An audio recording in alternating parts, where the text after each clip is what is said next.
In this video, I'd like to talk about Freud's psychoanalysis, but through an example from popular culture. This example is a movie based on Dan Brown's book, Inferno.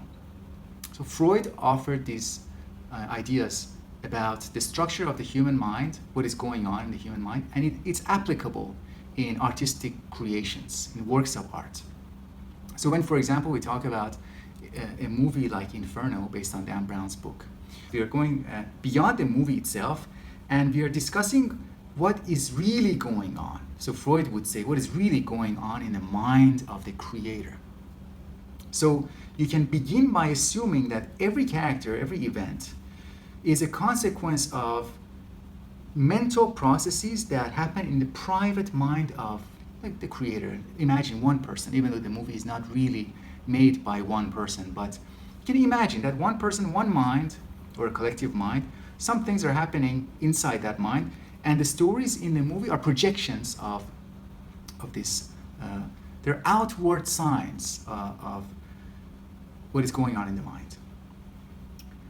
So let me begin. Let me begin by going through some of the characters in the story. So we have this character, Harry Sims, who is also called the Provost in the story.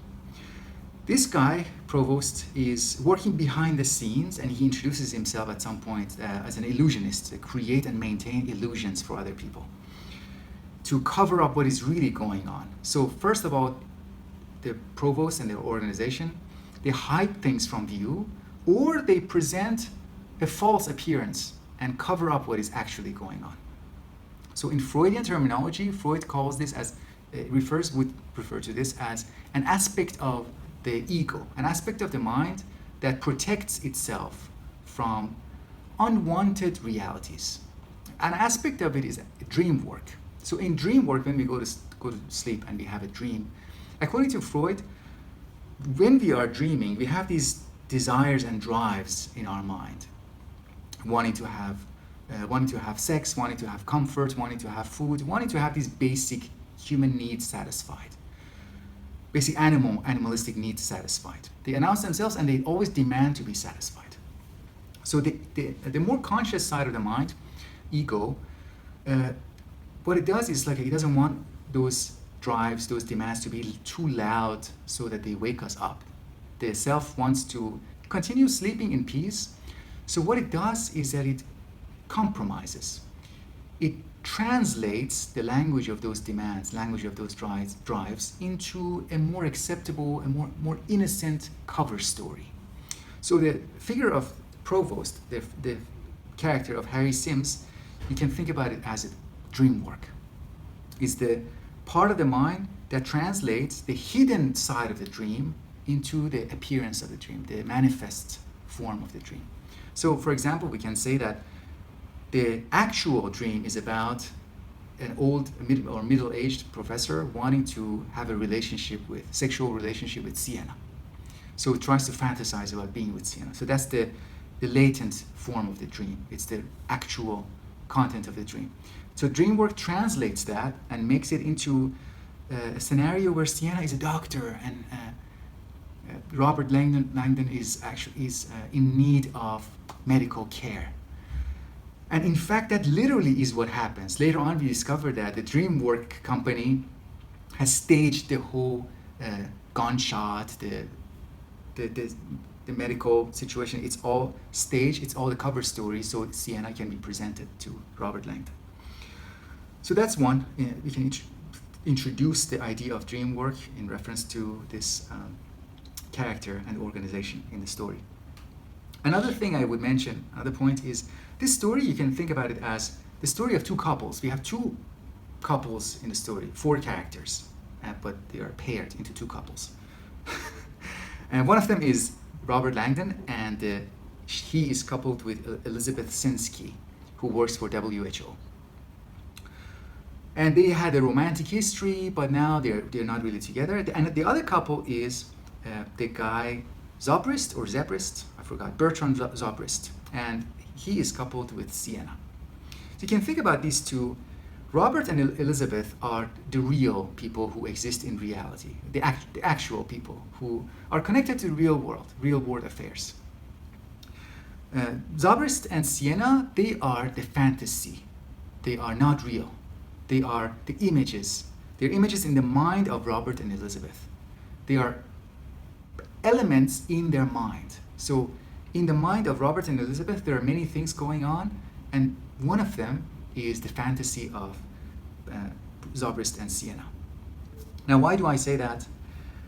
Because let's talk about the romantic relationship between Robert and Elizabeth. They're realistic. They couldn't be together. Their paths were separated. Robert got his teaching job in Cambridge, Harvard, and Elizabeth got her job at WHO.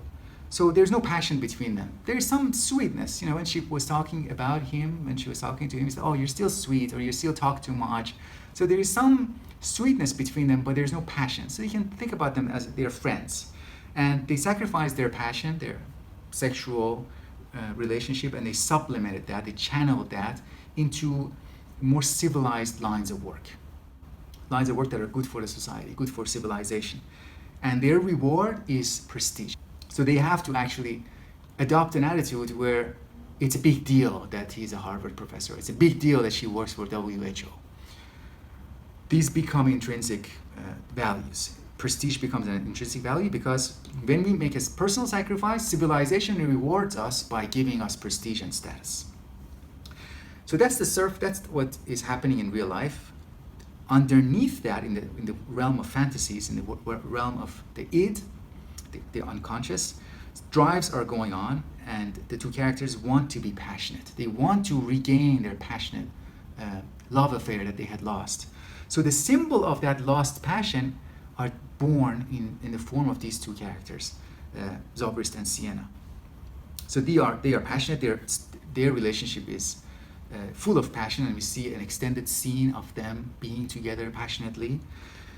At the same time, they have what Freud calls a strong death drive or destructive instinct. They want to assert themselves, and that self-assertion, that powerful self-assertion, is against civilization, it's against other people. And that's why it has to be suppressed by Robert and Elizabeth. So it is interesting to compare these two, and also keep in mind that one of these two couples is going to die. One of these two couples is going to be sacrificed because they have to go so reality is maintained.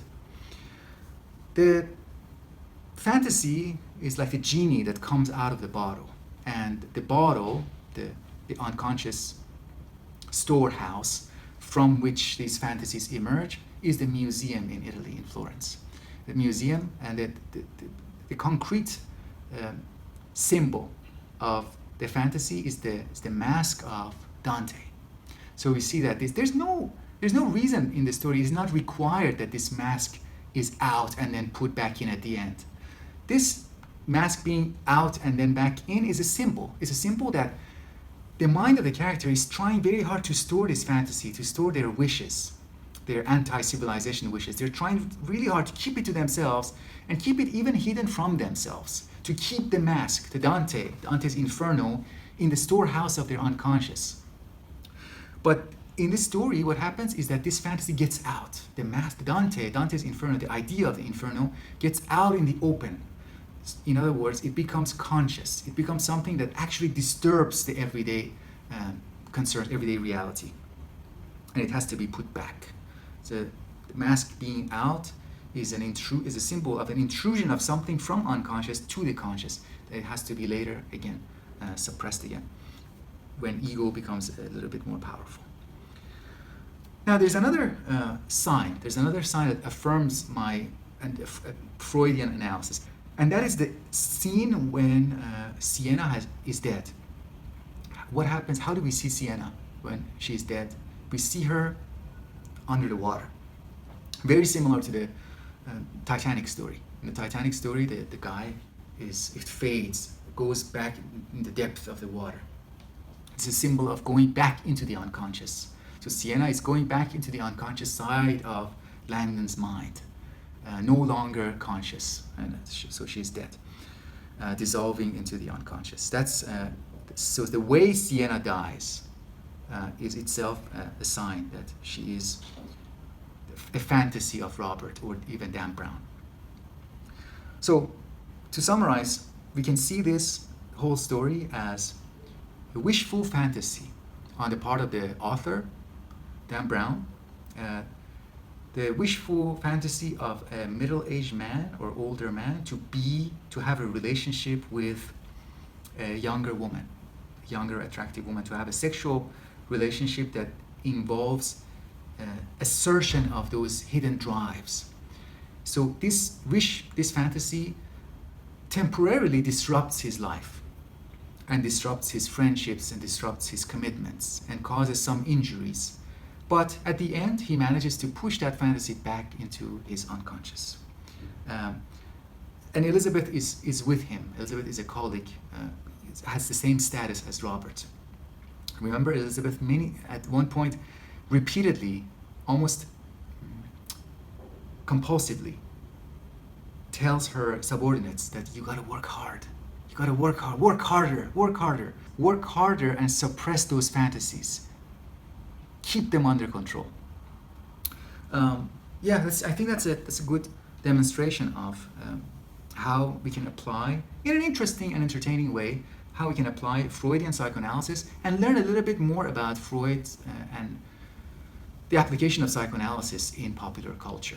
And the more we learn about psychoanalysis and similar theories, the more we can see these applications.